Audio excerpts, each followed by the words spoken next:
आज 22 जनवरी 2022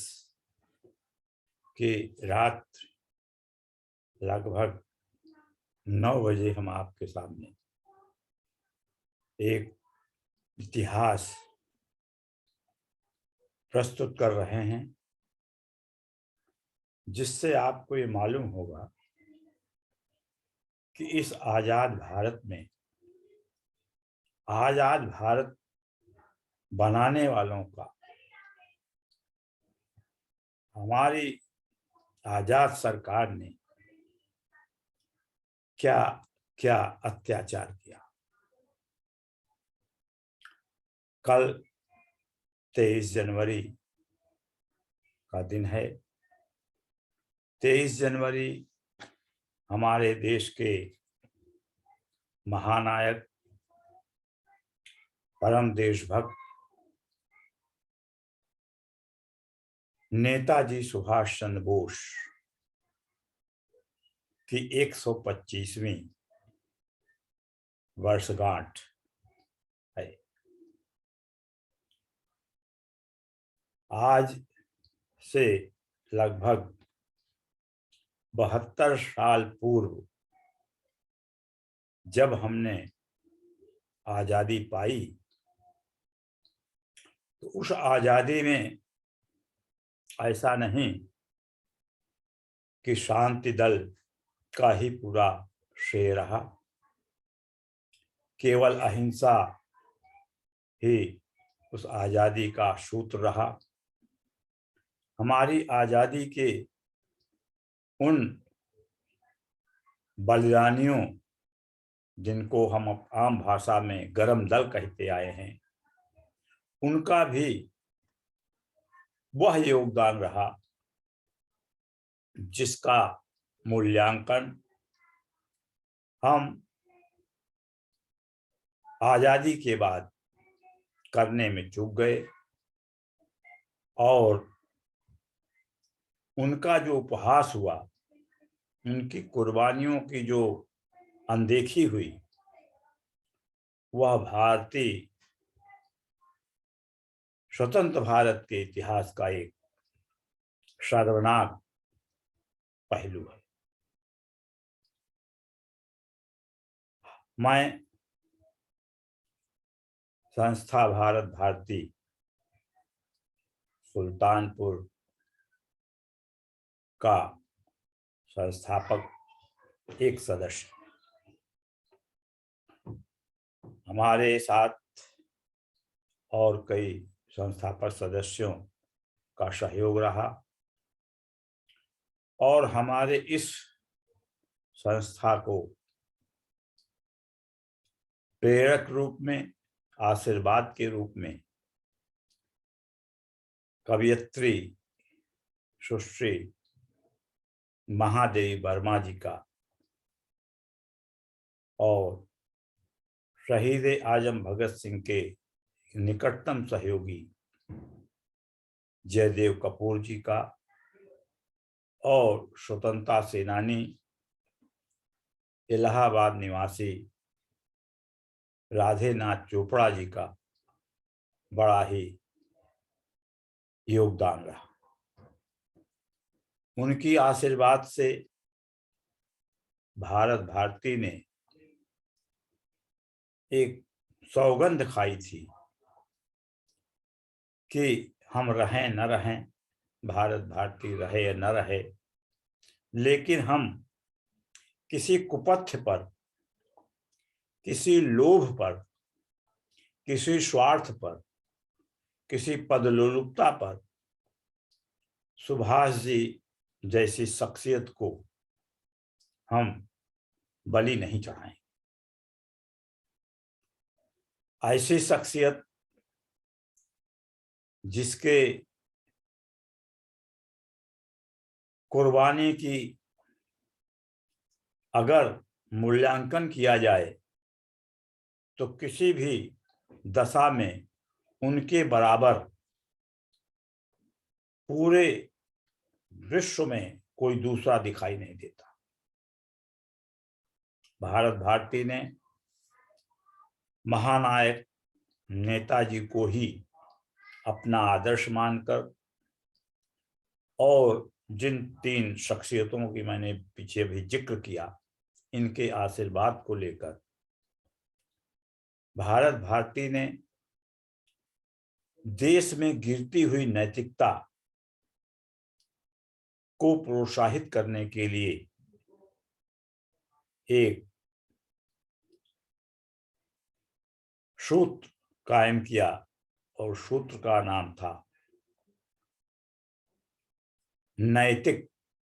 प्रोत्साहन एवं नैतिक अलंकरण। समाज के, राष्ट्र के ऐसे व्यक्तियों का चयन जिन्हें अगर नैतिक कहा जाए तो शायद अनुचित नहीं होगा। जिस तरह से हमारे इतिहास में महर्षि दधीच एक साधारण सी महिला जो किसी राजघराने में निम्न चतुर्थ श्रेणी की का कार्य करती थी, जिसे इतिहास के स्वर्ण अक्षरों में स्थान प्राप्त है, जिसे हम पन्नाधाय के नाम से जानते हैं, ऐसी शख्सियतों को प्रणाम करते हुए संस्था भारत भारती ने समाज के विभिन्न क्षेत्रों, बड़े से बड़े ओहदे और छोटे से छोटे कर्मचारी, मजदूर, किसान या नैतिक कार्य करने वाले वे शख्सियतें जिन्हें कोई न तो जानना चाहता था न जानना चाहता है, ऐसे लोगों को समाज में लाकर संस्था भारत भारती ने नैतिकता को एक स्थान दिलाया। उसी तारतम्य में वर्ष 1981 से कार्यरत संस्था भारत भारती ने कदम बढ़ाते बढ़ाते 1996 में ऐसा महसूस किया कि इस देश में सम्मान और पुरस्कार की विभिन्न प्रकार की श्रेणियां भारत सरकार से लेकर सामाजिक स्तर तक स्थापित, भारत रत्न से लेकर मजदूर दिवस तक पर लोगों का सम्मान होता है, सैनिकों का सम्मान होता आया है, वृद्ध और विकलांगों का सम्मान होता आया है। इस तरह विभिन्न श्रेणियों के लिए कोई न कोई सम्मान कायम किया भारत सरकार ने या समाज ने, लेकिन दूर दूर तक निगाह डालने पर कहीं भी हमारे उन रणबांकुरों के नाम से एक भी राष्ट्रीय सम्मान कायम नहीं किया गया था जिसके वो हकदार थे। ऐसा महसूस करते हुए संस्था भारत भारती ने अपने आदर्श महानायक नेताजी सुभाष चंद्र बोस के नाम पर राष्ट्रीय स्तर का एक सम्मान, जिसे नेताजी सुभाष चंद्र बोस अवार्ड के नाम से जाना गया, स्थापित किया गया। वर्ष 1997 में नेताजी सुभाष चंद्र बोस की शताब्दी वर्ष पर। इसके पहले हमने हमारी पहुंच तक कोई भी ऐसा अवार्ड जो किसी क्रांतिकारी के नाम से भारत सरकार से या किसी प्राइवेट संस्था से या किसी समाज सेवी से या किसी उद्योगपतियों द्वारा दिए गए सम्मान में शामिल रहा। वर्ष 1997 में पहला यह अवार्ड हमारे लोगों की खोज में सबसे ईमानदार, सबसे नैतिक और लंबे समय तक भारतीय राजनीति में, बल्कि यूं कहूं कि 3 बार भारत के कार्यवाहक प्रधानमंत्री के रूप में कार्यरत पदासीन श्री गुलजारीलाल नंदा जी का नाम आया और संस्था ने निश्चय किया था कि हम यह अवार्ड राष्ट्रीय स्तर पर किसी नैतिक राजनेता को ही देंगे या राष्ट्र के स्तर पर जो अनोखा काम करने वाला व्यक्तित्व होगा उसको देंगे। उसी क्रम में यह पहला अवार्ड 1997 में गुलजारीलाल नंदा जी को 99 वर्ष की आयु में अहमदाबाद उनके निवास पर जाकर दिया गया और वह पुरस्कार उनकी बेटी श्रीमती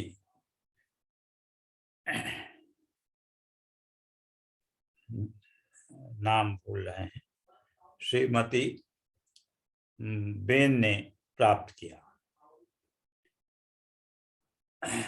उसके बाद यह पंचवर्षीय अवार्ड के नाम से स्थापित किया गया,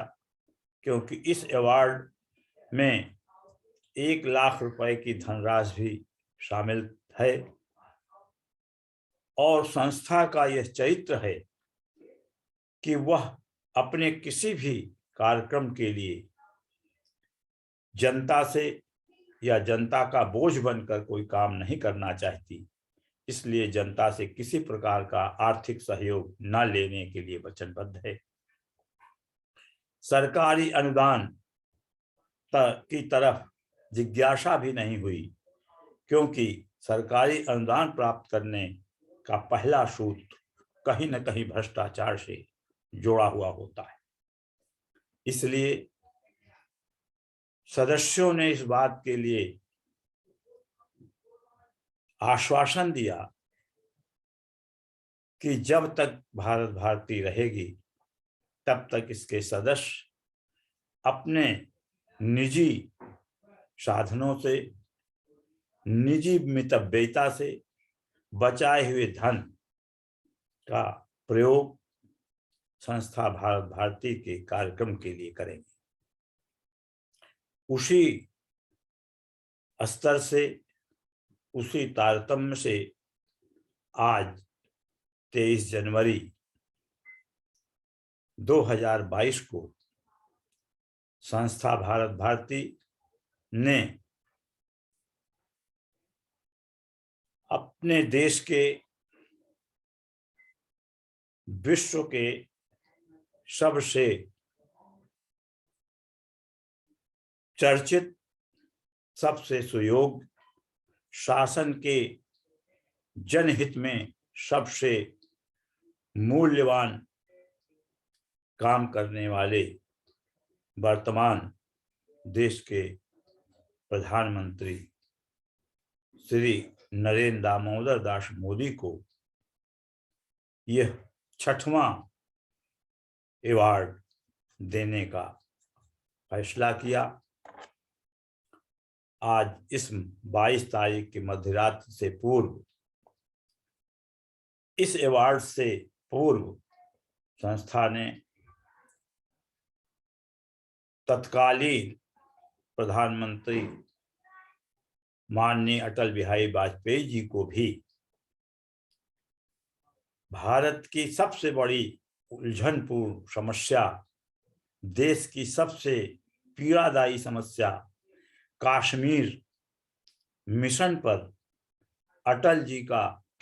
जो शांत प्रयोग रहा वह बहुत ही महत्वपूर्ण था। भले ही इतिहास में या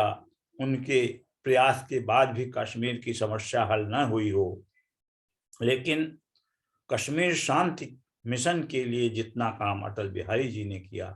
शायद अभी तक किसी ने नहीं किया। इसलिए अटल बिहारी जी को भी इस पंचवर्षीय अवार्ड से सन 2002 में सम्मानित करने की घोषणा की गई। इस सम्मानित धनराशि ₹1,00,000, चूंकि वो पदासीन थे, पद पर थे, इसलिए उनकी वह धनराशि संस्था ने सन 1857 के महान क्रांतिकारी शहीद तात्या टोपे के उस परिवार को या उनके प्रपौत्र विनायक राव टोपे को हस्तांतरित किया, क्योंकि विनायक राव टोपे जो महान क्रांतिकारी तात्या टोपे के प्रपौत्र थे, उनकी आर्थिक स्थिति, उनके परिवार की आर्थिक स्थिति बहुत ही दयनीय थी और इस देश के राजनेता, इस देश के जिम्मेदार सरकारी तंत्र उनकी तरफ मुड़कर भी नहीं देखा कि ये किस खानदान और किस व्यक्ति के परिवार हैं, और उनकी उपेक्षा इस स्तर तक होती रही कि दुनिया के स्वतंत्रता सेनानियों को बड़ी बड़ी रकमें पेंशन के रूप में दी जाती रहीं, और उनको जिस समय में मिला सन 2010 में, उस समय उनकी स्वतंत्रता सेनानी पेंशन 50 रुपए ही थी। ऐसी दुर्दशा पूर्ण परिवार को भारत भारती ने अटल बिहारी जी की सम्मान धनराशि उनको हस्तांतरित किया सन 2010 में, जब प्रधानमंत्री जी की स्वीकृति एन केन प्रकरण प्राप्त हुई। उसके बाद तीसरे सत्र में संस्था भारत भारती ने श्री एन गोपालास्वामी मुख्य केंद्रीय चुनाव आयुक्त को देने की घोषणा की, क्योंकि उनका योगदान बिहार प्रदेश में चुनौतीपूर्ण भ्रष्ट चुनावी प्रक्रिया को स्वीकार करते हुए जिस निष्पक्ष ढंग से उन्होंने बिहार पर चुनाव कराया, वो अत्यंत ही महत्वपूर्ण, सराहनीय था। इसलिए उनको यह सम्मान दिया गया। चौथे सत्र में भारत भारती को अपने अनुकूल कोई ऐसा व्यक्तित्व नहीं मिला जिसे हम यह सम्मान दे सकते, और पांचवें सत्र में मैंने यह सम्मान सिक्किम के मुख्यमंत्री श्री पवन चामलिंग जी को देने की घोषणा की, क्योंकि उनका योगदान भारत के कृषि क्षेत्र में, उनके राज्य में रासायनिक खाद का प्रयोग स्वतः अच्छी व्यवस्था के साथ साथ बंद हो चुका था। लोग देसी खाद का प्रयोग करने लगे और उत्पादन बढ़ने लगा। इस तरह से हमने पांचवें सीढ़ी चढ़ते हुए इस 2022 के छठवें सत्र में नरेंद्र मोदी जी को यह सम्मान देने का निश्चय किया और उसकी घोषणा भी की जा चुकी है। उनका यह सम्मान उनकी स्वीकृति से उनको दिया जाएगा। चूंकि वो भी पदासीन हैं, इसलिए सम्मान की राशि हमारे द्वारा चयनित, संस्था द्वारा चयनित राजस्थान के जिला भरतपुर की मानवीय सेवा में तत्पर संस्था अपना घर आश्रम को दिए जाने का निर्णय है। उनसे संपर्क करने का बहुत प्रयास किया जा चुका है, लेकिन आज 22 जनवरी की रात्रि तक उनसे उनका कोई जवाब नहीं प्राप्त हो सका। इसलिए यह धनराशि हम एक प्रतीक्षा के बाद मोदी जी को भेज देंगे और कामना करेंगे कि हमारे मोदी जी देश के प्रधानमंत्री, देश के शुभचिंतक, विकास पुरुष के रूप में दीर्घायु रहें और उनका अपना कार्यकाल ईश्वर की कृपा से बढ़ता रहे। ऐसी कामना के साथ हम आज आपसे इस बात से मुखातिब हो रहे हैं। कल यह सम्मान हम एक सादे समारोह में उनके प्रति देने की व्यवस्था करेंगे। जय हिंद, जय भारत।